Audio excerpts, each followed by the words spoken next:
Irmãos, nós vamos estudar um texto muito conhecido, está lá em Mateus capítulo 16, versos de 13 a 20.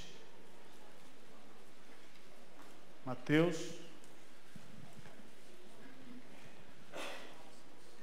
capítulo 16, versos de 13 a 20. Cadê o Léo? Está aí? Ô Léo, você tem aquele aviso que saiu de uma igreja que está sendo vendida? Você tem aquele aviso aí?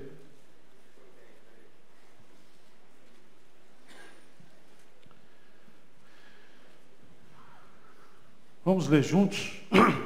Mateus capítulo 16, versos de 13 a 20.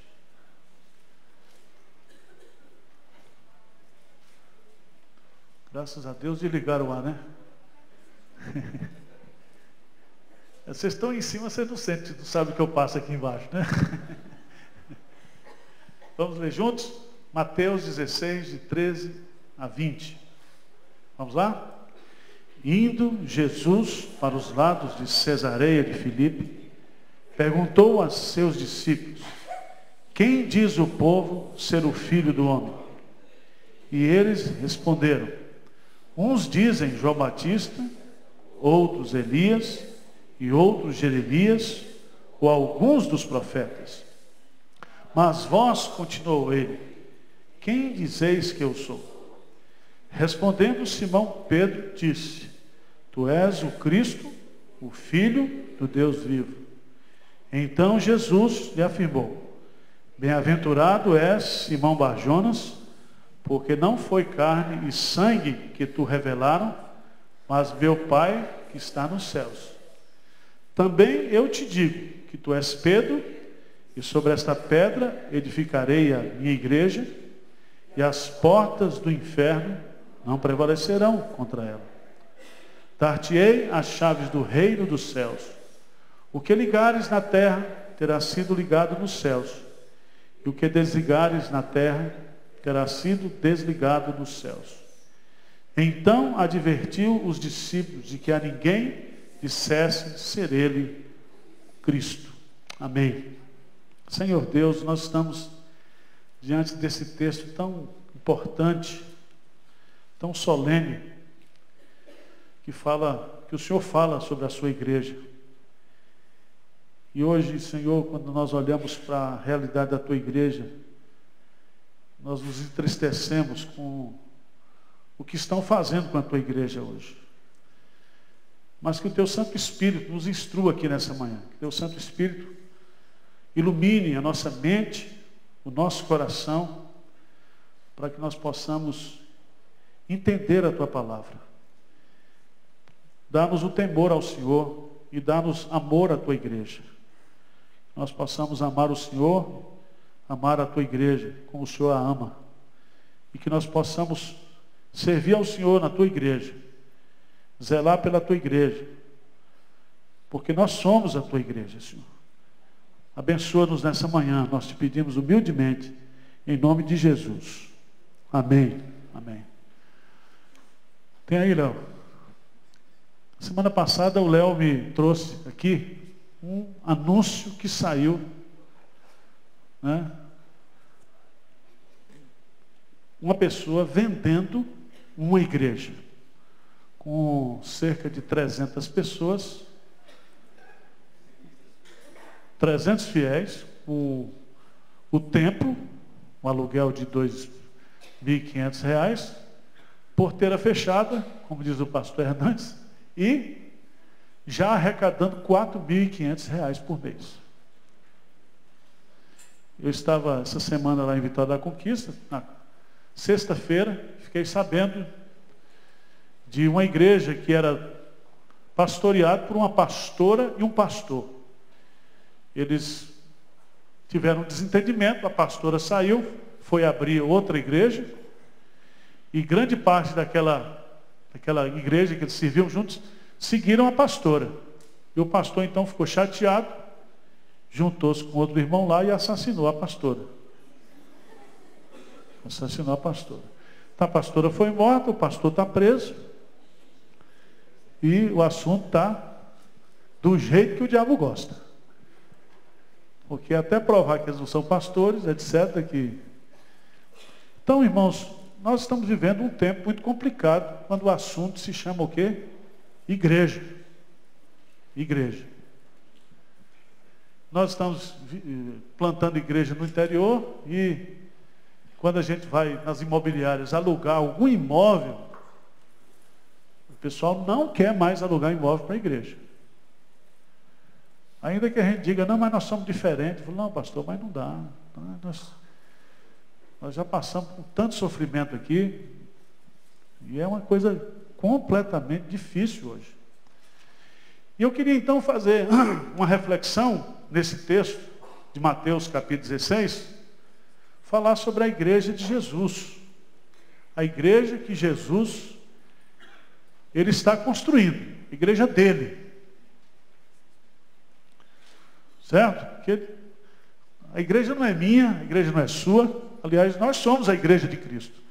Mas a igreja tem dono. Às vezes, alguns irmãos pensam que são dono da igreja. Mas não são. Tem pastor que acha que é dono da igreja. Tem família que pensa que é dono de igreja. Lá em Pernambuco tinha uma igreja, uma igreja muito tradicional, que as famílias tinham o nome dos bancos. Família tal, família tal. Eu imagino um pecador sentando lá, um cachaceiro, tinha que ser arrastado. Porque todo mundo tinha um lugar demarcado. Esse texto bíblico é um texto polêmico. Por quê? A Igreja Católica construiu toda a sua teologia, a Igreja Católica Apostólica Romana, baseada nesse texto. Também eu te digo que tu és Pedro, e sobre esta pedra edificarei o quê? A minha igreja. Então a Igreja Católica Apostólica Romana diz que Pedro, ele é a base da igreja, certo?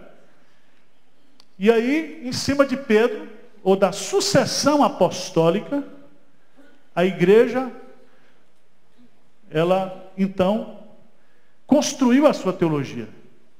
E Pedro, ex cátedra, ele fala como representante de Cristo, como sucessor de Cristo.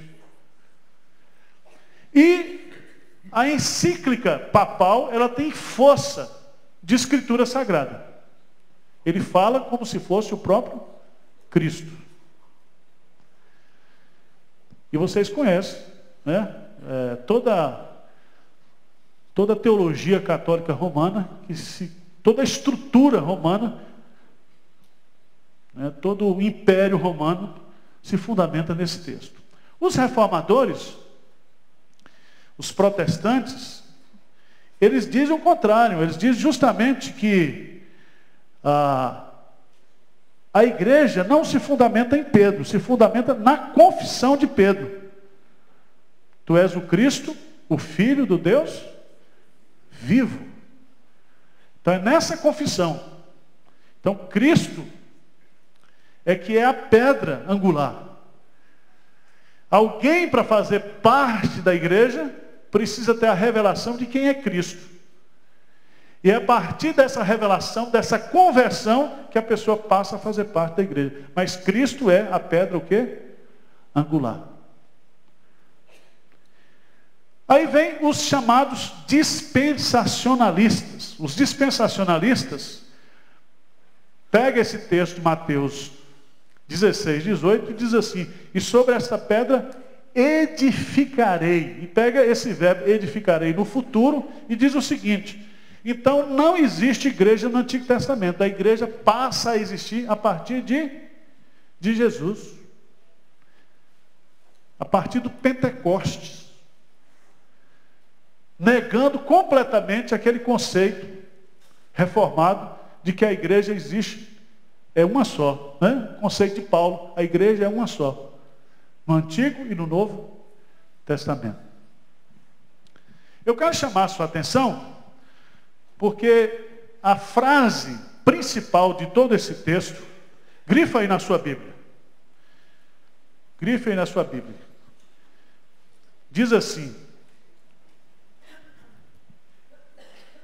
eu edificarei a minha igreja. Verso 18. Ou edificarei a minha igreja. Pode grifar aí. Essa expressão é a ideia-chave do texto. A ideia-chave. Aí nós vamos fazer a pergunta para o texto, porque o texto responde a pergunta.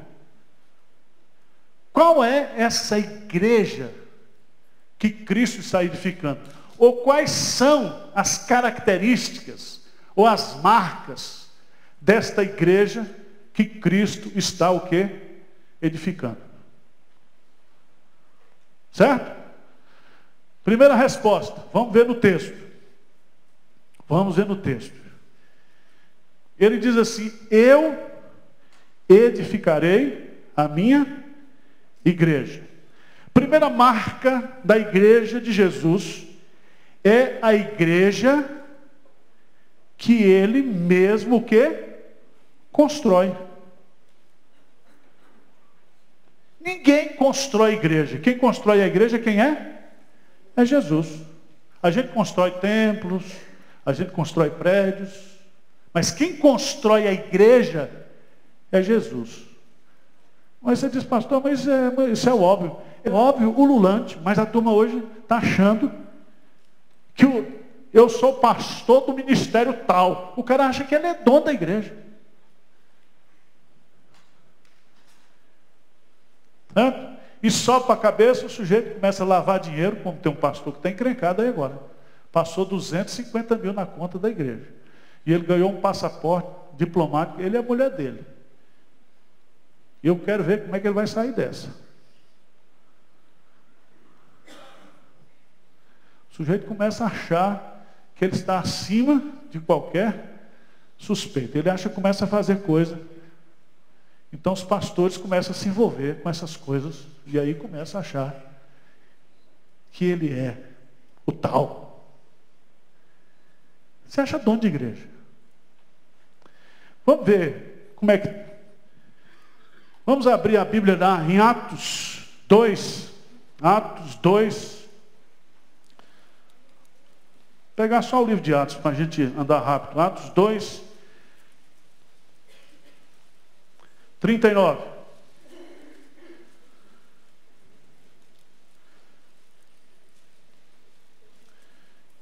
que é que diz aí? Atos 2, 39. Lê só 10 de cada vez, por favor. O que é que diz aí?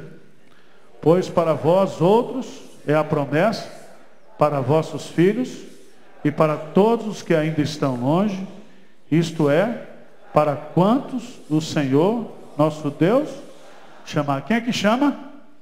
Deus. Quem é que chama? Deus. Ele chama das trevas para a sua maravilhosa luz. Se você faz parte da igreja, é porque Deus o quê? O chamou. Deus chama. Veja como isso é tão forte. No versículo 47. 47, o que é que diz aí? 2,47. Louvando a Deus e contando com a simpatia de todo o povo.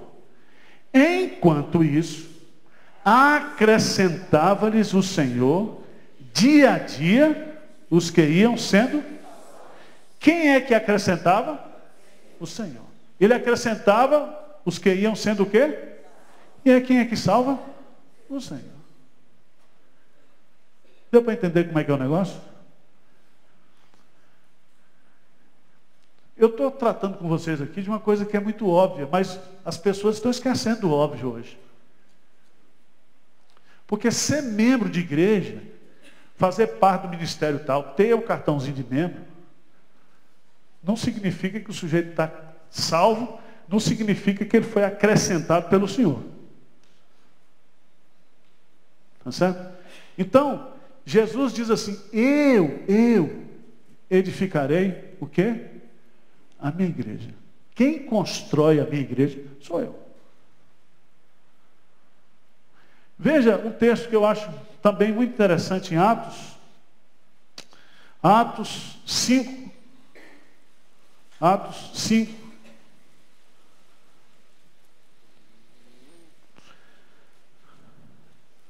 Versículo 14. O que diz aí?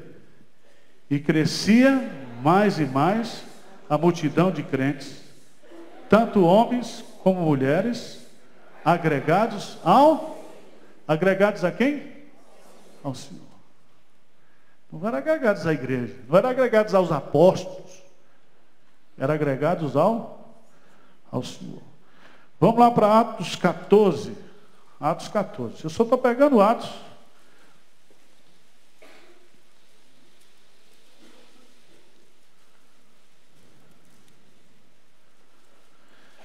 Atos 14, 27. Ali chegados, Atos 14, 27. O que diz? Ali chegados, reunida a igreja, relataram quantas coisas fizera Deus com eles e como abriram aos gentios a porta da fé. E permaneceram não pouco tempo com os discípulos. Quem foi que abriu aos gentios a porta da fé? Quem foi? O Senhor. Quem foi que deu arrependimento aos gentios? O Senhor. O Senhor. Então, irmãos, ninguém faz parte da igreja de Jesus se Jesus não colocar o sujeito para dentro. Tá certo? Então você não pode ser crente de denominação, você não pode ser crente de pastor, você não pode ser crente porque eu sou presbiteriano, eu sou batista. Isso é tudo besteira. Não, eu sou presbiteriano da 5ª geração. Isso vai ter lá no inferno.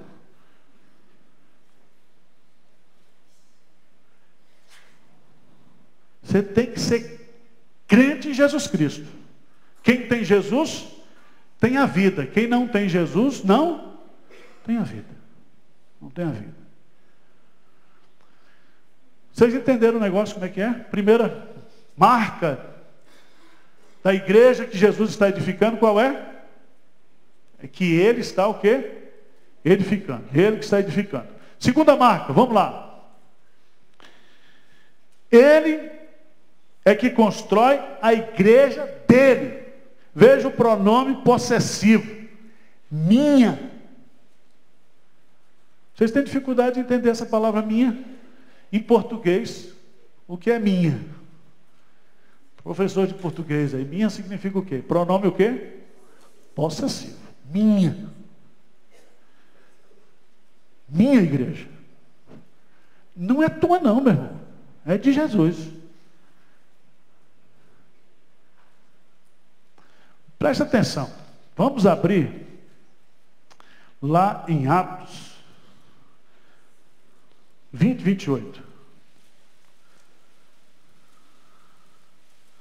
Atos 20, 28.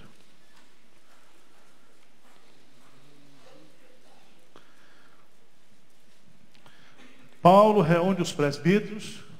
Tem presbítero que acha que é dono de igreja. Tem presbítero que acha que é patrão do pastor. Ah, pastor, não sei o quê. O senhor tem que rezar na nossa cartilha, que é, tá, senão manda o senhor embora. Não é assim não, presbítero. Se fosse para ter um patrão, tinha que ser o pastor. Que é o pastor que assina, presidente do conselho. Mas não é assim não. Nós somos o quê? Um colegiado. Colegiado. Nós estamos aqui para cuidar das ovelhas de Cristo. E nós não somos CLT. Não somos. Não é não, Maurício? Nós temos que cuidar das ovelhas de Cristo. Não tem isso aqui não. Nós tratamos das coisas espiritualmente. Eu tenho 30 anos de ministério, eu nunca cheguei no conselho, os presbíteros, então eu estou aqui há 20 anos, para falar de salário. Nunca pedi aumento, nunca falei de salário. Voto o que vocês quiserem, no dia que Deus mandou eu sair daqui. Porque é o seguinte, quanto é que um pastor tem que ganhar de salário?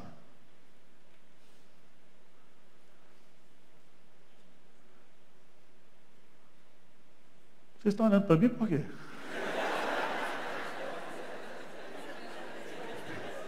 Teve um irmão lá, um irmão do presbitério, que a mulher dele mandou a relação do que ele gastava por mês, e o sujeito pediu insalubridade. Eu falei, mas o que é isso aqui? Não, porque a gente visita leproso, tuberculoso, não sei o quê, é uma profissão de risco. Querem insalubridade. Eu falei, meu irmão, não tem isso não. HN1, veja bem, não tem isso não. Pastor não tem horário de trabalho, não tem nada, pastor é igual médico, tem que trabalhar toda hora, não tem isso. É vocação. Deus chamou a gente. Como é que faz? Não dá para aplicar a teoria de Karl Marx no ministério. O ministério, veja lá o que Jesus diz para Pedro. Vamos lá. Nós lemos aqui? Não lemos não. Estou empolgado aqui. Atos 20, 28. O que diz aí? Atendei por vós e por todo o rebanho sobre o qual o Espírito Santo vos constituiu. Para o quê? Pastoreardes a igreja de Deus, a qual ele comprou com o seu próprio sangue. A igreja de quem é? De Deus. É de Deus, não somente por direito de criação, mas por direito de redenção. Ele o quê? Comprou com o seu próprio sangue. Quem foi que derramou o sangue pela igreja? Jesus. Cristo amou a sua igreja e a si mesmo se entregou por ela. Ninguém ama mais a igreja do que Jesus. Eu sei que às vezes a gente acha que ama, né? A gente acha que ama, mas Jesus ama mais. Vamos para o Evangelho de João, capítulo 21.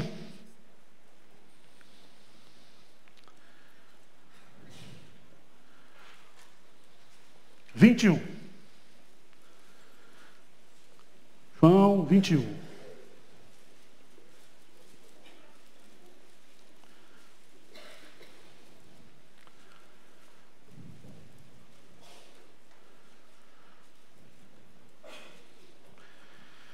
Versículo 15. Depois de terem comido, perguntou Jesus a Simão Pedro. Simão, 21:15. Filho de João, amas-me mais do que estes outros? Ele respondeu, sim, Senhor, tu sabes que te amo. Ele disse o quê? Apacenta os meus cordeiros. Tornou a perguntar-lhe pela segunda vez. Simão, filho de João, tu me amas? Ele respondeu, sim, Senhor, tu sabes que te amo. Disse, pastoreia as minhas. Pela terceira vez, Jesus lhe perguntou, Simão, filho de João, tu me amas?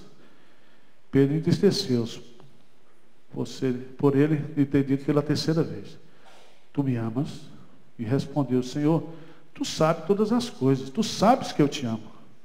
Jesus lhe disse, apacenta o quê? As minhas ovelhas. Preste atenção. 3 lições aqui. Jesus conhece o que se passa no nosso coração. Ele estava restaurando Pedro aqui. Certo? Porque Pedro estava no processo de restauração. Estava tirando Pedro de uma queda que ele havia caído. Está erguendo Pedro aqui. Segunda lição que a gente encontra aqui é que Jesus diz o quê? Apacenta o que? As minhas ovelhas. De quem são as ovelhas? De Pedro? Não, as ovelhas são de Jesus. Os cordeirinhos são de Jesus. Agora, por que diz Pedro, tu me amas? Ele não diz, tu amas as ovelhas? Porque tem umas ovelhas que são difíceis de amar, irmãos. Tem umas ovelhas que você não ama, não. Você tolera.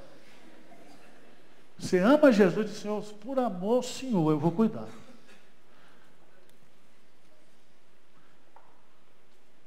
Sabia disso? Eu falo isso para vocês, porque eu não quero mentir para vocês. Tem muito pastor que mente. Diz, meu irmãozinho, mentira. É mentira. Oh, meu amado, não sei o quê. Depois, quando sai, fala mal. Não é assim. Você tem que dizer, meu irmão, olha, eu disse para uma irmã um dia, minha irmã, olha, a irmã é difícil. A irmã é difícil. Mas olha, Jesus diz, o meu mandamento é este. Né? Que vos ameis. Eu decidi no meu coração que eu vou amar a irmã. Agora, vontade eu não tenho não. Mas essa irmã, um dia eu fui para uma reunião. Falou, meu, já cheguei aqui. Ele falou, não, pastor, mas o senhor ganha para isso. Aí eu falei, misericórdia, Senhor. O diabo vem na frente hoje, viu? O diabo vem na frente. E tem dia que você vem para a igreja para levar bordoada, né? Então, o que acontece? A gente serve na igreja. Por que muita gente sai da igreja? Ah, vou sair da igreja. Porque as pessoas estão aqui não por amor a Jesus. Porque nós estamos aqui, a gente canta, a gente prega, a gente serve, a gente dá aula, a gente manobra carro aí por amor a Jesus. Tu me amas, apacenta o quê? As minhas ovelhas. É por amor a Jesus. Entendeu como é que é o negócio? É por amor a Jesus. E todas as vezes que você sentir vontade de desistir, olha para a cruz. Olha para a cruz. Porque Ele não desistiu de você. Você não vale nada. Você não presta. E Ele diz para o Pai, Pai, se fosse possível, passe de mim esse cálice. Se existe outra maneira, não existiu. E Ele foi lá e morreu por você. Morreu por você. Então, por causa dele é que nós temos que servir. Por amor a Ele. Por amor a Ele. Então, gente, primeira marca, Ele é quem constrói. Segunda marca, Ele constrói a igreja dele. Terceira marca, Ele constrói uma igreja povo. Ele diz assim, veja aí no texto, eu edificarei a minha igreja. A palavra no grego é eclesia.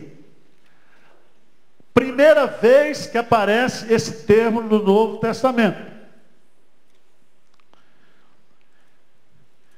Se Jesus usou essa palavra no aramaico, Ele usou a palavra carral, que era a palavra para congregação. Quando os judeus se reuniam, congregação. Jesus aqui não estava pensando em batista, nem presbiteriano, nem congregacional, nem metodista. Jesus não estava pensando em pastor, em bispo, em diácono, em coral. Sabia disso? Jesus estava pensando em quê? Gente. Povo. Porque a gente tem que estudar a palavra no seu o quê? Contexto. A gente hoje aqui, a gente pega eclesia, igreja, e joga no texto. Passaram-se 2000 anos. O que é que Jesus quis dizer com essa palavra eclesia? Está vendo? Nós temos que amar a igreja presbiteriana. Temos que amar a igreja presbiteriana. Mas não usa esse texto, não. Jesus não está falando isso. Pode ser que os presbiterianos estejam no pacote. Mas ele não está falando de denominação. Não está falando de estrutura denominacional, de instituição. Ele está falando de igreja o quê? Gente, povo. É a primeira vez que ele usa, ele vai repetir no verso 18. Abra sua Bíblia lá, em Atos 7, 38.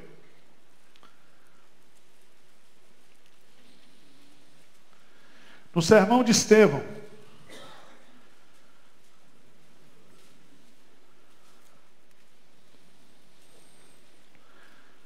Sete, 38.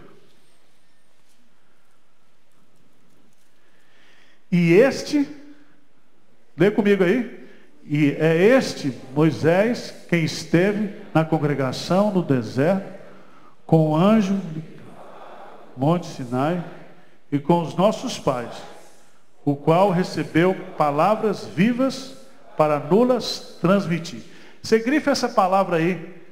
É este Moisés que esteve na congregação. Essa palavra congregação no grego é a palavra eclesia. E congregação aí era o quê? O povo de Israel. Não era uma nação, não era uma igreja, era o quê? O povo de Israel. Vamos ver o que é que o Papa falou. Vamos lá para Pedro. O Papa. Vamos ver o que é que o Papa falou. O Papa Nicolau.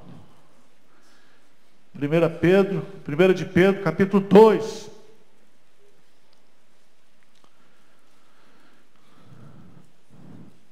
Versículo 10.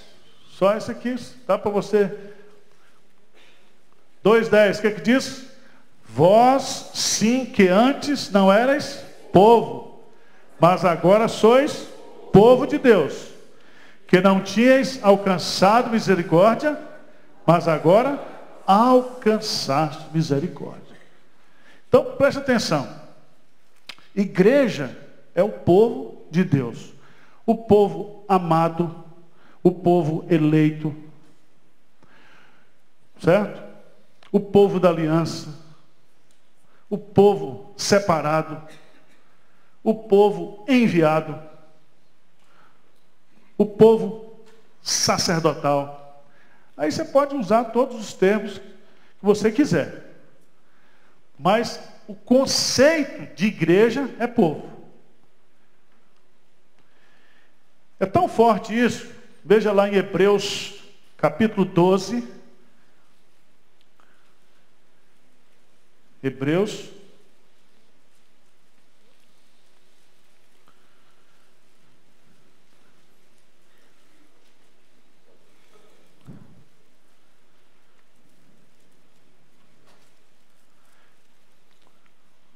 Hebreus capítulo 12. Nós temos aqui o contraste, a partir do versículo 18.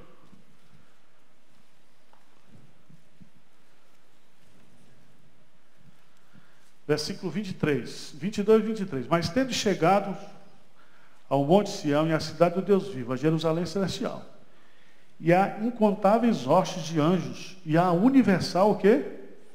Assembleia. Não é a igreja universal, nem a Assembleia de Deus, pelo amor de Deus.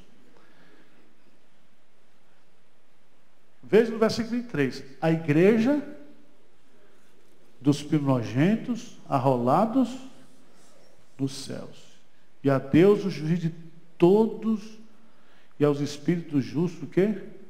Aperfeiçoar. Preste atenção, que Hebreus está falando que existe uma igreja só, uma igreja que está militando aqui na terra, uma igreja que está no céu triunfante. É uma mesma o quê? Igreja. Igreja militante, igreja o quê? Triunfante. Todos nós estamos o quê? Ligados. Existe uma comunhão dos santos. E essa igreja não é templo, não é instituição, é o quê? Uma comunhão dos santos. Comunhão dos santos. Aí tem batista, tem presbiteriano, tem assembleiano, tem católico que é crente. Eu conheci umas irmãs beneditinas lá em Olinda, que aquelas mulheres são crentes. Certo? Tem uns defeitinhos assim, umas imagenzinhas santinhas. Eu falei, minha irmã, para com isso. Mas são crentes. Vai dar uma sapecada antes de entrar, mas entra. É igual os presbiterianos que fumam, né? Tem uns presbiterianos que fumam. Vai passar se dar uma sapecada, né? Tem uns crentes, eu vou dizer. Vai entrar arrastado, mas entra. A Bíblia fala lá em Hebreus, fazei vereda para os cordeiros mancos. Tem uns cordeiros que vão entrar mancos, mas vão entrar. Sem um olho, sem uma perna, sem as duas pernas, mas entra. Então, gente, a igreja que Jesus está edificando na história. É Ele quem constrói. Ele constrói a igreja para Ele e é dele. Ele constrói uma igreja povo. Ele constrói a sua igreja numa rocha. É tão interessante no versículo 18. Isso aqui dá uma confusão danada. Os caras fazem um exegese para lá, puxa para cá. Uma besteira tremenda. Vamos lá. Mateus 16, 18. Também eu te digo que tu és o quê? Pedro. Aí os exegetas, pedrinha. Pedacinho de pedra. E sobre essa pedra, rocha grande. É tudo... Certo? O negócio. Quem foi lá em Banhas, o local onde Jesus estava, onde tem a nascente do Rio Jordão, é um lugar belíssimo. E lá tem realmente uma rocha muito bonita. Nós até entramos lá para bater umas fotos nesse lugar, é lindo demais. Jesus pode ter dito assim, tu és Pedro, mas sobre essa pedra, qual é o tamanho dessa pedra? Eu não vou construir em cima de você não, Pedro. Nem sobre os apóstolos, vou construir sobre uma pedra muito maior. Não é sobre você, não é sobre Pedro. E aí a gente vai entender que é sobre ele. Ele é a pedra fundamental da igreja. Sabe por quê? Porque quem é a rocha lá do Antigo Testamento? Vamos pegar 1 Coríntios, para você entender o que Jesus está dizendo aqui. Não precisa você ser um exegeta muito bom, não. O povo pronto a confusão. Aí escreve 400 páginas para fazer uma tese de doutorado. Outro dia um cara me deu uma tese, 400 páginas, para discutir Romanos 7, se aquele eu ali era Paulo ou não. Eu falei, meu irmão, é muito conteúdo. Não, pastor, tem 7 linhas de pensamento. Eu falei, está danado. Eu, até hoje, tem 30 ministérios só pensando que é Paulo. Não, mas pode ser o eu subjetivo. Eu falei, meu irmão, faça isso não, que eu já ensinei isso para o povo. Eu vou entrar em conflito, vou perder a fé. Deixa eu de errado assim mesmo, já está errado. É muita cultura. Veja, irmãos, 1 Coríntios. 1 Coríntios, capítulo 10. Versículo 4. 1 Coríntios 10, 4. E beberam da mesma fonte espiritual. Porque bebiam de quê? De uma pedra espiritual que eu seguia. E a pedra era quem? Cristo. Cristo é a pedra. A pedra. Ele é a pedra. Agora vamos ver. Se você for para 1 Coríntios 3. 1 Coríntios 3.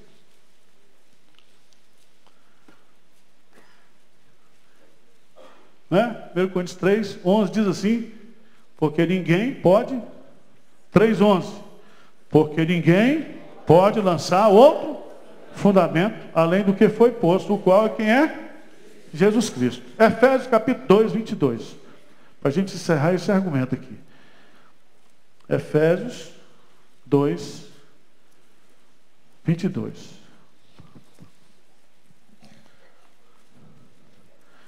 2, começa do versículo 20, né?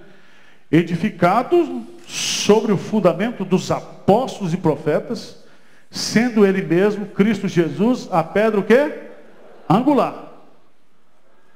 Continua, no qual todo edifício bem ajustado cresce para santuário dedicado ao Senhor, no qual também vós juntamente estáis sendo edificados para a habitação de Deus no Espírito.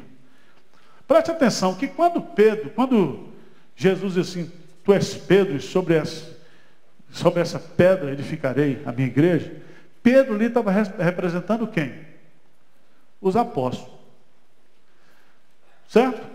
Ele estava representando, porque senão, Jesus, ou Paulo ao escrever isso aqui, sob inspiração infalível e inerrante do Espírito Santo, teria colocado aqui, edificados sobre o fundamento de Pedro e dos profetas. Era ou não era?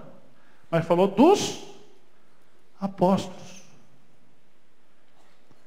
Em Atos 2 diz que a igreja perseverava na doutrina dos, não é de Pedro, é dos apóstolos. Os apóstolos, é o ensino dos apóstolos. Uma das marcas da igreja cristã é que nós somos uma igreja o quê? Apostólica. O que significa ser uma igreja apostólica? É ter apóstolo hoje? Não. É continuar pregando e ensinando a palavra de Deus. Porque o ensino dos apóstolos está aqui o quê? Na Bíblia. E hoje, apóstolo bom é apóstolo morto.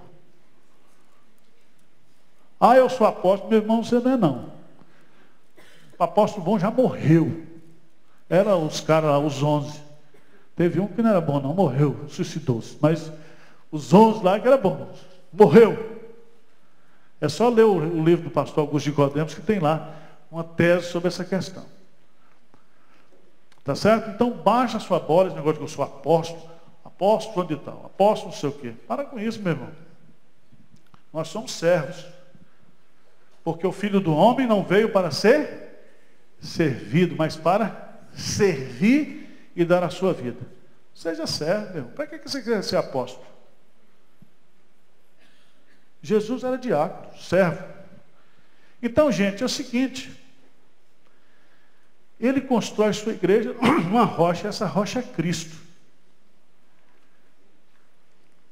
Da igreja o fundamento, é Cristo o Salvador. Tá bom? Vamos lá. Está chegando ao fim. 10:10. 10:15. Ele constrói a sua igreja na rocha. Faltam 2 pontos. Mas são os mais importantes.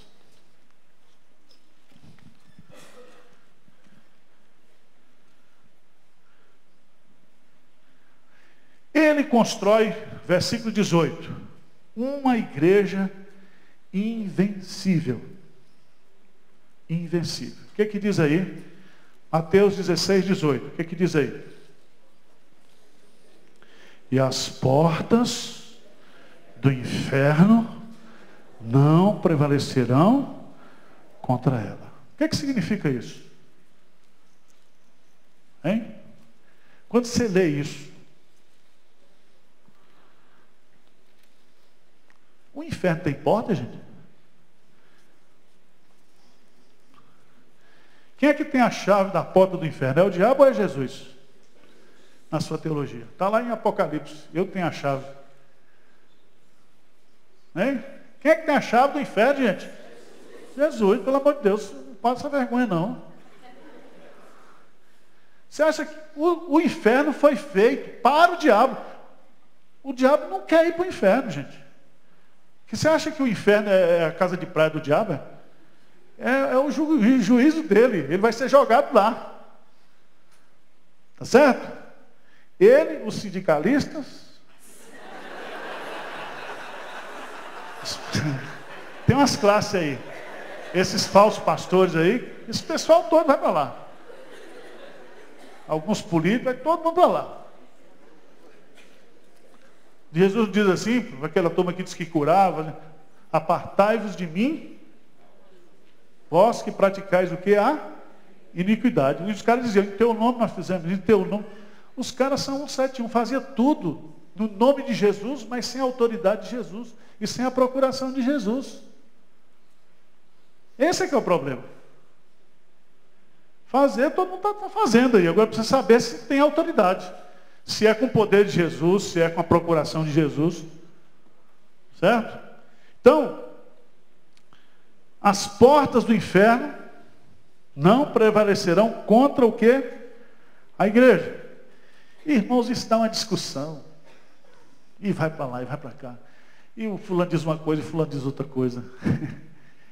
E os comentaristas dizem uma coisa, dizem outra. Mas a coisa mais simples aí é o seguinte. Para você não ficar perdido, eu esqueci de colocar o cinto na calça. Mas tudo bem. Está caindo a calça, né? Isso acontece. Irmãos, o diabo, ele acha que matando o crente, ele impede o crescimento da igreja. Matando crente. Certo? As portas do inferno não prevalecerão contra a igreja. Significa aqui que a estratégia do diabo é usar a morte como uma forma de impedir o crescimento da igreja. Por exemplo, o que é que o diabo está fazendo lá hoje? O Estado Islâmico. Quanto mais o Estado Islâmico mata crente, mais crente vai para o céu e mais pessoas se convertem aqui na terra. As portas do inferno não prevalecerão contra ela. Foi assim no Estado, foi no período romano, foi assim também. A tal ponto que Tertuliano chegou a dizer que o sangue dos mártires é a semente da igreja. Gente, matar crente é uma besteira, porque mata o crente vai para o céu. Tá certo? Eu queria até promover alguns. Né? Eu queria até promover. Eu não sei porque demora tanto. Acho que Deus, né? E às vezes Paulo queria também. Paulo sofria tanto, que ele dizia, Senhor, estar com Cristo é muito melhor. Mas é muito interessante você entender que a igreja é invencível. É invencível. O diabo, ele... Vamos pegar um exemplo aqui? Vamos pegar um exemplo. Atos 12. Atos 12.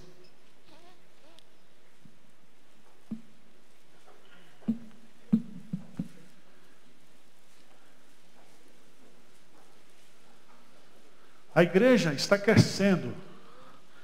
Crescendo muito.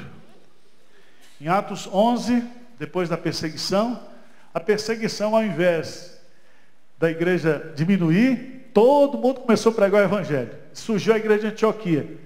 Lá vem Barnabé. Barnabé vai buscar Paulo. E a igreja de Antioquia cresce. No capítulo 12, por aquele tempo, 12:1, o que é que diz aí? Por aquele tempo, mandou o rei Herodes prender alguns da igreja para os maltratar. Para aí, Herodes aqui é um representante do capeta. Como o faraó do Egito era um representante do diabo. Certo? Herodes Antipas. E é tão interessante, porque ele pega quem aqui? Ele pega a liderança. Eu gosto dessa palavra maltratar, porque a única coisa que o diabo pode fazer com a igreja é maltratar a igreja. Principalmente quando a igreja está crescendo. E ele ataca o quê? A liderança. O que ele fez? Versículo 2.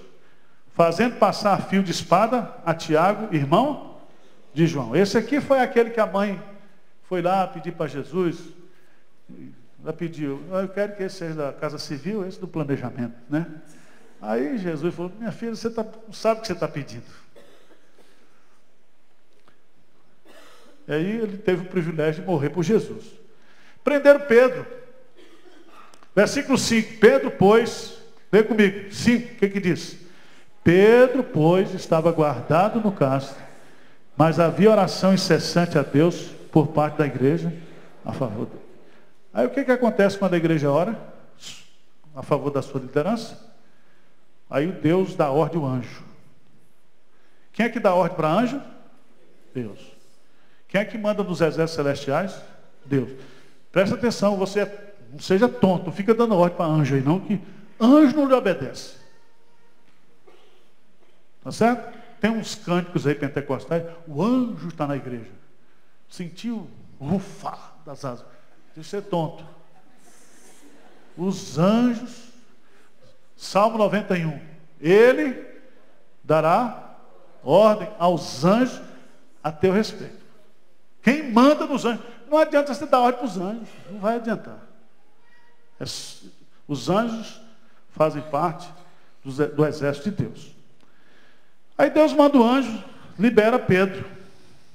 Mas esse mesmo anjo que liberou Pedro em resposta da oração, vai também matar Herodes. Porque com Deus não se brinca.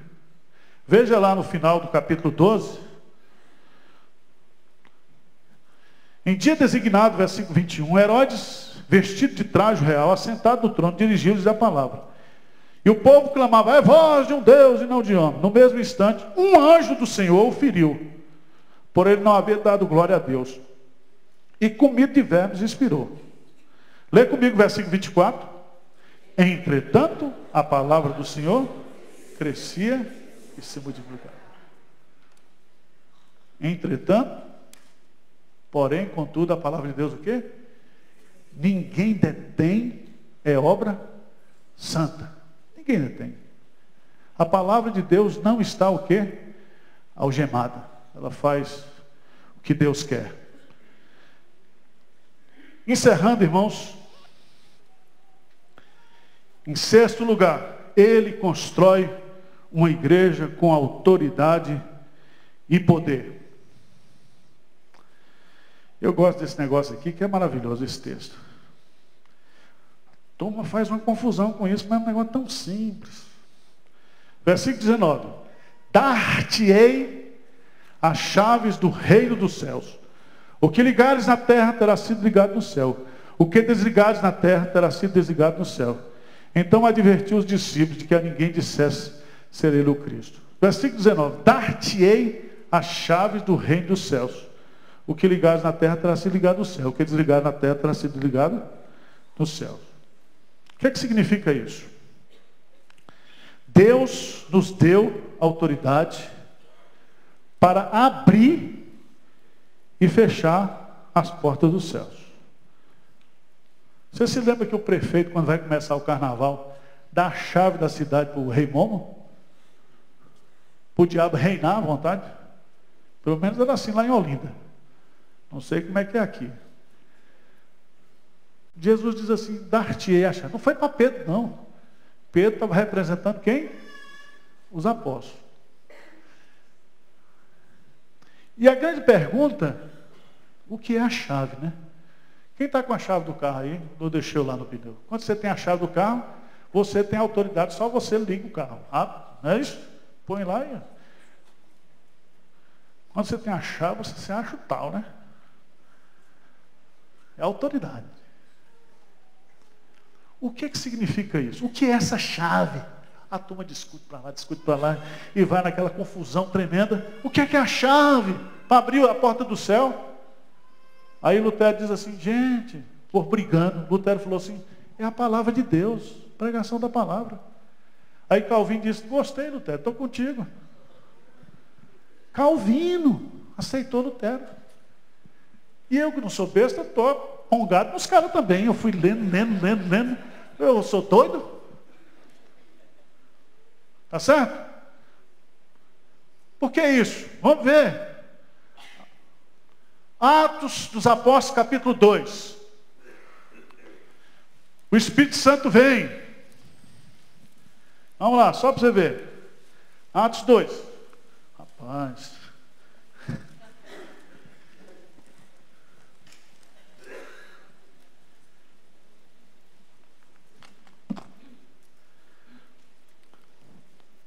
Atos 2. Se a gente for ver aqui, Pedro vai abrir a porta dos céus para os judeus, não é isso?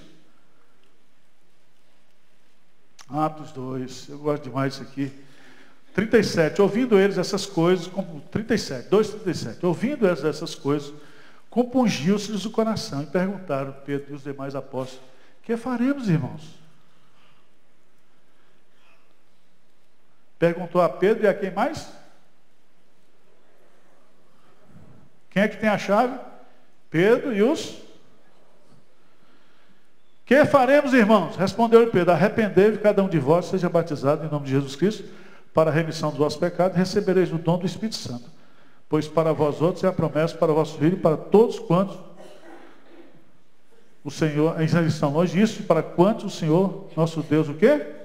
Chamar. Como é que o cara entra no céu? Pela pregação da...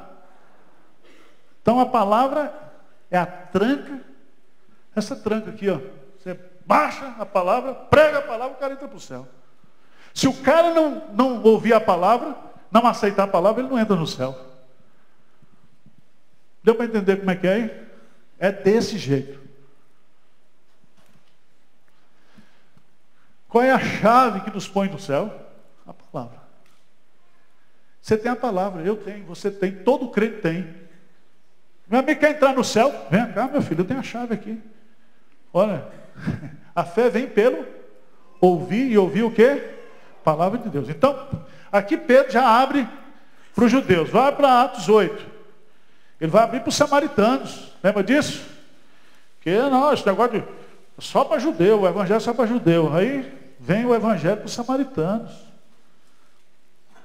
O evangelho vem para os samaritanos.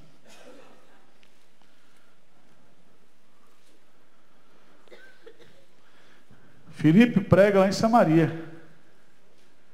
Pedro e João em Samaria. Versículo 14. Ouvindo os apóstolos que estavam em Jerusalém, que Samaria receberam a palavra de Deus, enviaram Pedro e João, os quais, descendo para lá, oraram por eles, para que recebessem o Espírito Santo, porque não havia ainda eles descido sobre nenhum deles, mas somente haviam sido batizados em nome de Jesus. Então lhes impunham as mãos e recebiam este o Espírito Santo. Vendo, porém, Simão, aí vem toda essa confusão com os Simão mágico. Mas o que eu quero que você entenda aqui é que o evangelho agora chega a quem? Aos samaritanos. Abre-se a porta dos céus também para os samaritanos. Depois você vai para Atos capítulo 10.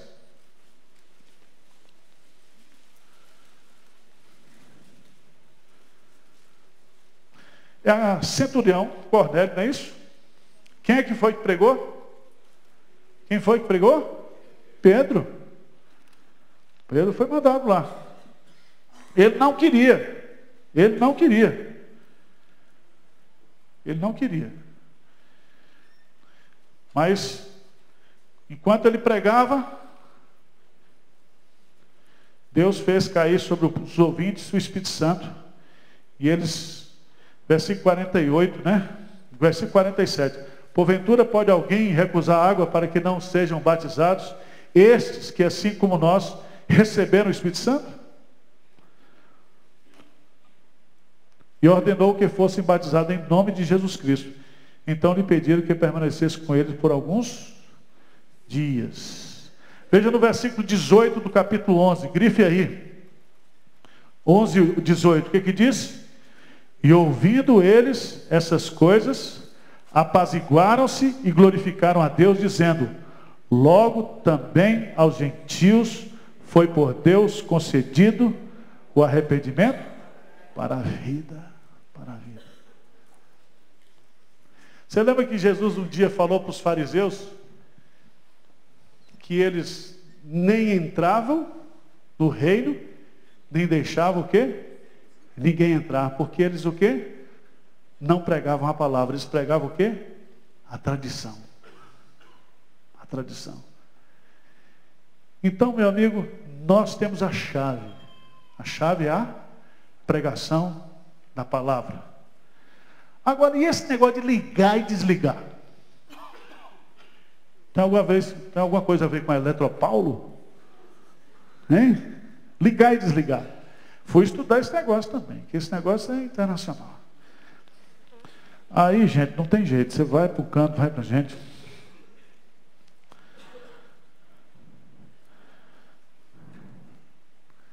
É mais ou menos o seguinte.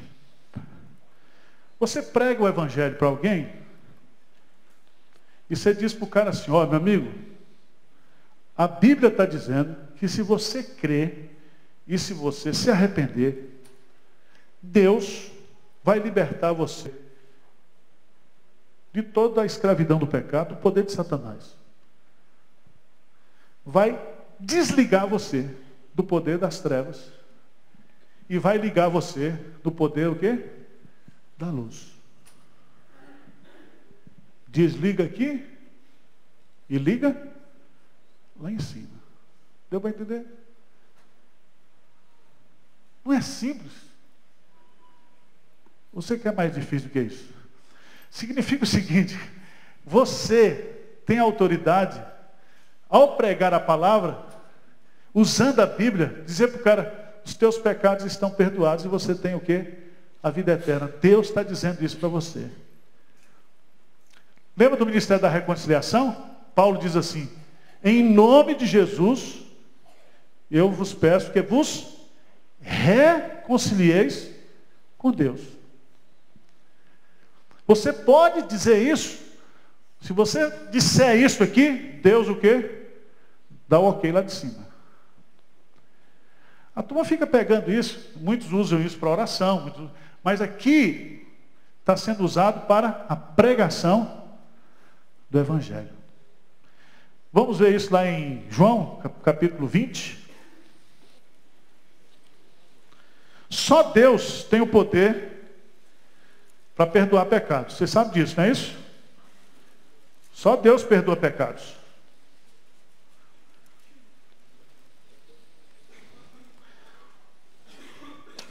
João 20, 23. O que diz lá? O que diz aí? João 20, 23.